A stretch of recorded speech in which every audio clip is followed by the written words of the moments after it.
qui m'a appris à parler me disait que pour que la parole soit forte, il faut qu'elle soit utile. Et pour qu'elle soit utile, il faut qu'elle soit au service des voix qui n'ont pas de voix. Alors, nobles gens, je voudrais tout simplement qu'on ait une pensée pour toutes les personnes qui nous ont quittés, pour toutes les personnes assassinées sauvagement dans nos pays là, soit par les attentats terroristes ou par le putsch manqué ou l'insurrection populaire. Et pour ne pas plomber notre soirée, je vais tout simplement demander de les ovationner très fort. Oui. Comme ça, de là où ils sont, ils savent que vous êtes là et que vous continuez à résister pour que les générations à venir aient des lendemains meilleurs. Vous savez, qui ici peut dire qu'il ne sera pas victime d'un attentat terroriste? Kabede, yawena songodo, yawena kordo, yawena manedra mayigo, yawena zambo yawena nkodo. Permettez-moi d'avoir une pensée pour une jeune fille que j'aime beaucoup. Elle s'appelait Cassini. Vous savez, Cassini, c'était une fille ordinaire. Bon, elle avait un père ordinaire qui malheureusement est mort d'une mort ordinaire. Mais Cassini vivait dans une famille à ambiance très extraordinaire. Cassini avait deux mères, sa mère biologique et la coépouse de sa mère. Elle avait une sœur qui n'était pas fille de sa mère. Bon, vous aurez compris que la marâtre aussi avait une fille. Et l'histoire nous dit qu'elles avaient presque le même âge, toutes des adolescentes. On dit que telle mère, telle fille. Oh, Cassini était belle. Oh! Et donc, sa mère aussi. Et la marâtre était laide et jalouse. Donc, sa fille aussi. Oui, aussi. Je ne sais pas si c'est parce que les deux femmes ne s'entendaient pas qu'après la mort de Cassini, quelque temps plus tard, et la mort du père de Cassini, quelque temps plus tard, la mère de Cassini aussi est tombée gravement malade. Et plus le temps passait, plus elle maigrissait. Et la petite Cassini devait partir dans des contrées lointaines, dans des villages pour chercher les remèdes. Et chaque soir à son retour, elle veillait au chevet de sa mère et elle pleurait. Elle pleurait. Sa mère ne supportait pas de voir les larmes de sa fille. Alors un soir, elle a réuni toutes les forces de son corps. Elle a serré sa fille dans ses bras pour l'encourager et elle lui a chuchoté à l'oreille. Cindy, Cindy, biga, Cindy, Cindy, biga, Mama vifoyinga, Mama vifoyinga, sans compter vivilwende, tiwen la kiba, sans compter vivilwende, tiwen la kiba. Et sa bouche est restée ouverte. Et ses yeux aussi. Alors Cassini a ressenti là une boule légère. C'était la boule de la douleur. La boule était tellement légère qu'elle voulait s'échapper et Cassini a tout fait pour la retenir, pour comprimer cette boule-là en elle. Mais la boule était tellement légère qu'elle s'est glissée et est arrivée au niveau de sa poitrine. Alors Cassini a essayé de retenir cette boule au plus profond d'elle et la boule s'est échappée et est arrivée au niveau de sa gorge. Alors Cassini a essayé, mais la boule est sortie par sa bouche à travers un cri strident qui perce l'univers.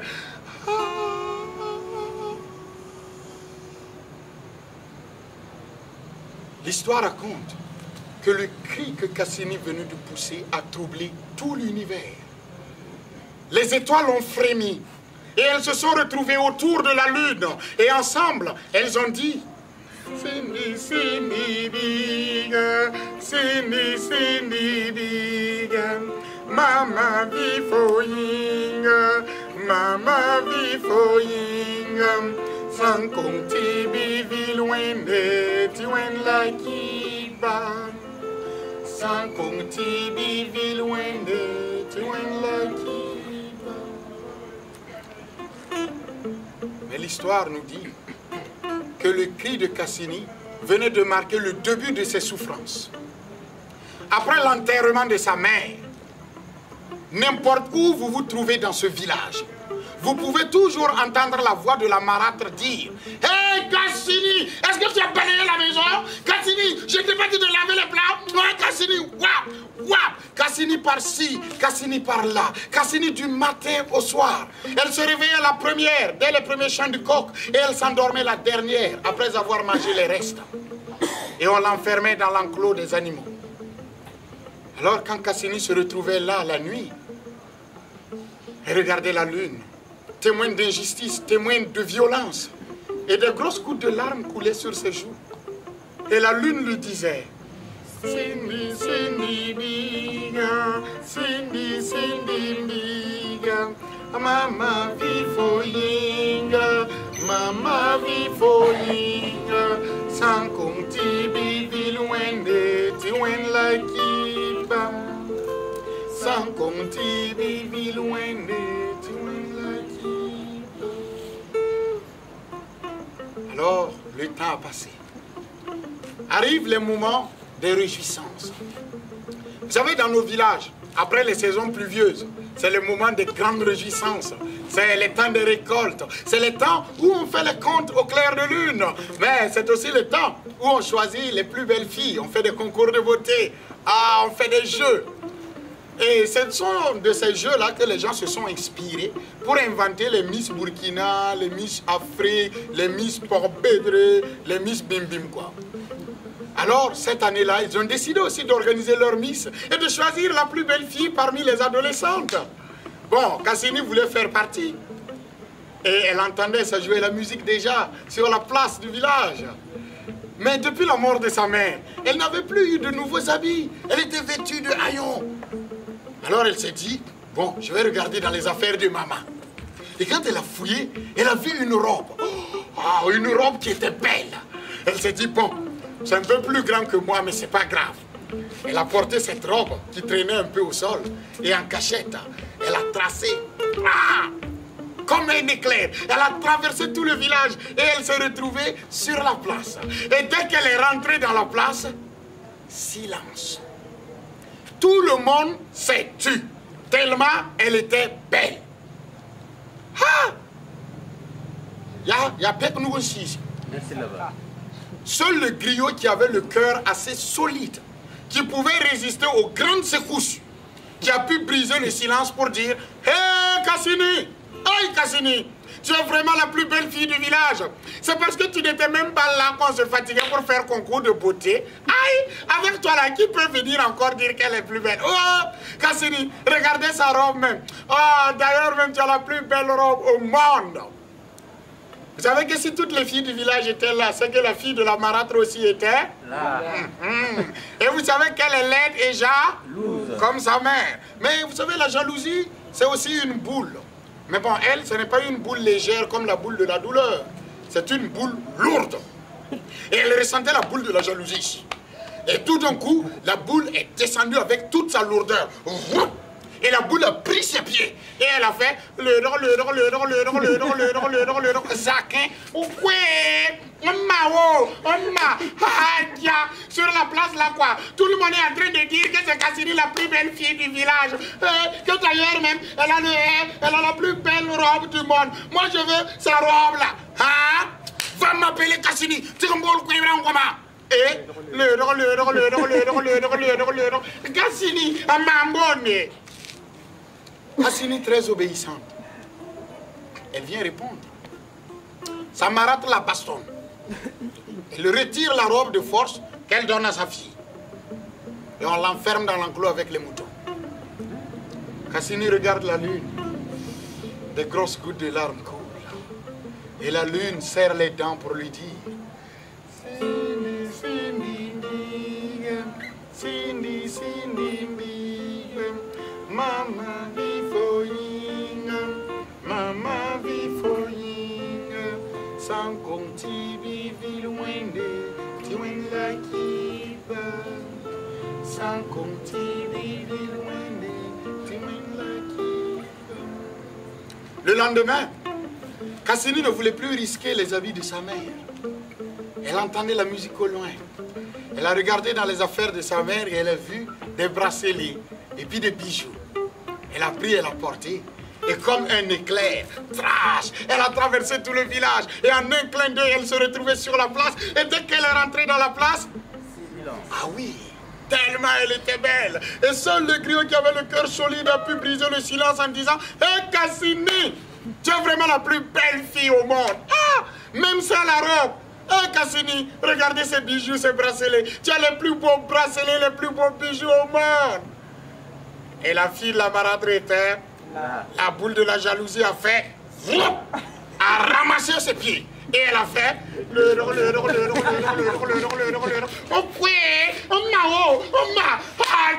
sur la place là quoi. On est en train de dire que c'est Cassini la plus belle fille toujours. Ah, même sans sa robe, que d'ailleurs même, elle a les plus beaux bracelets, les plus beaux bijoux au monde. Moi je veux ces bracelets là. Ah, va m'appeler Cassini. Et Cassini, ma monnaie.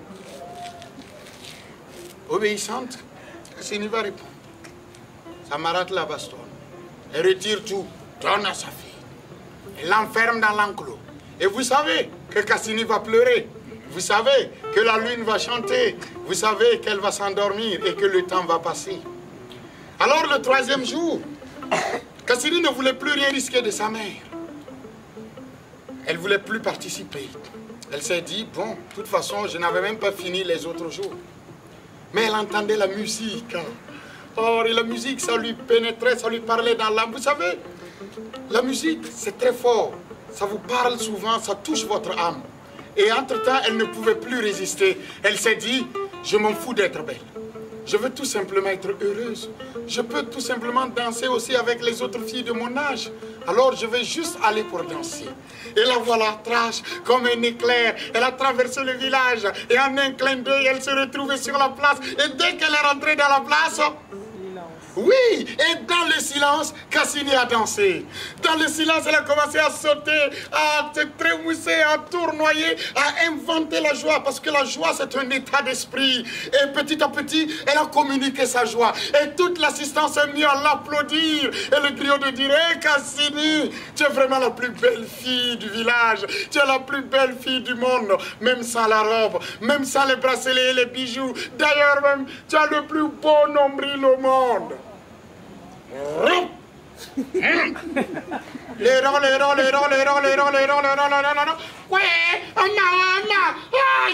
Sur la place là quoi. On dit que c'est Cassini qui est toujours la fille la plus belle du village.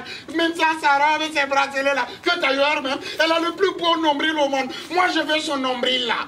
Hein? Va m'appeler Cassini. Pour le coin bras. Et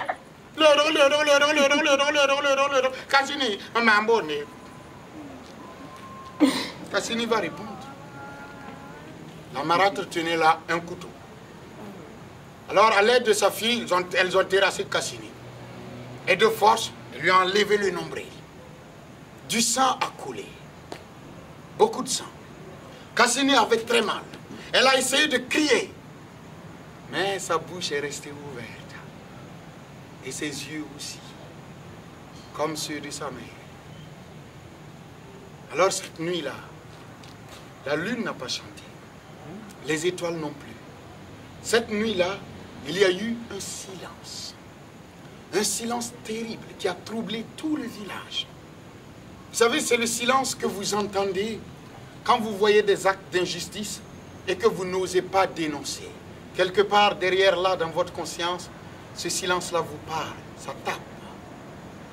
Mais tout le monde avait peur de la marâtre, qu'on traitait de sorcière. Alors tout le monde s'est tué. Et Cassini a été enterré à la sortie du village. Et le temps a passé. Histoire. L'histoire raconte que plus le temps passait, sur la tombe de Cassini, une plante poussait. Au fur et à mesure, grandissait, grandissait. Et cette plante est devenue grande et donnait des feuilles. Cette plante était merveilleuse. C'était un arbre magique. Les feuilles de l'arbre soignent. Les racines de l'arbre, les fleurs de l'arbre, les fruits de l'arbre, les écorces de l'arbre, tout de l'arbre soigne. Alors les gens étaient surpris. Ils ont donc appelé cet arbre-là l'arbre paradisiaque ou l'arbre du paradis, que vous entendez souvent à Morée, Argentiga ou le Moringa. Alors, quand le griot passait par là, il ne pouvait s'empêcher de dire « Hé Cassini, même un arbre, tu es le plus bel arbre au monde. Merci pour cette belle leçon de générosité que tu nous donnes.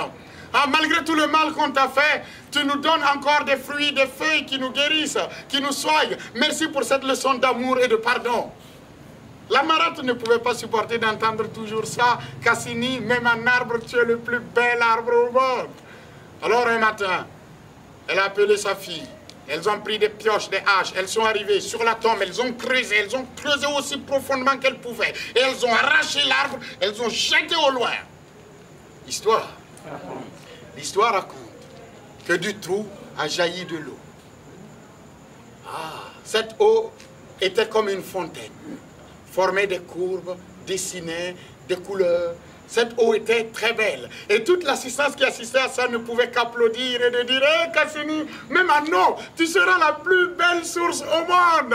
Ah, le mal ne peut rien contre toi. On dit que quelle que soit la durée de la nuit, le jour finit par se lever. Hé Cassini, merci pour cette belle leçon d'amour et de pardon. » La Marâtre ne pouvait pas supporter, alors elle en mettait de la terre, et plus elle en mettait, l'eau jaillissait. Elle mettait avec sa fille, et puis l'eau jaillissait de plus belle. Et entre-temps, elle a mis son corps pour boucher le trou, et le corps de sa fille aussi. Et cette fois, l'eau est sortie avec une vitesse foudroyante, qui a emporté les deux corps, loin.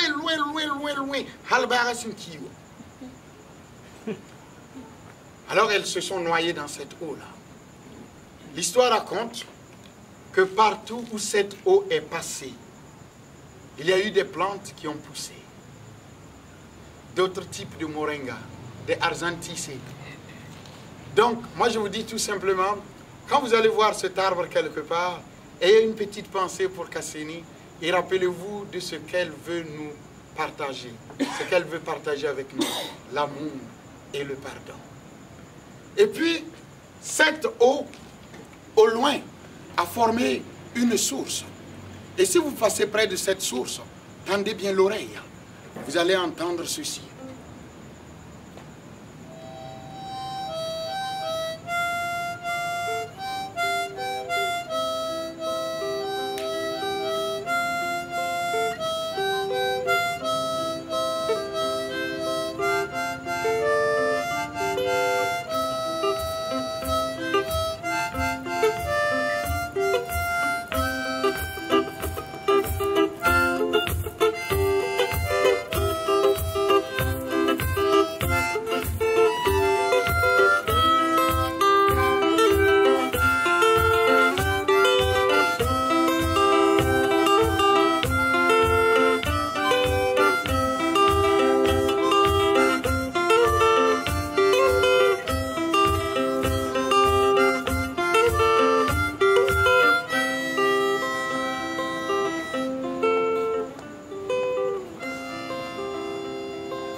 Merci. Alors la miette dit,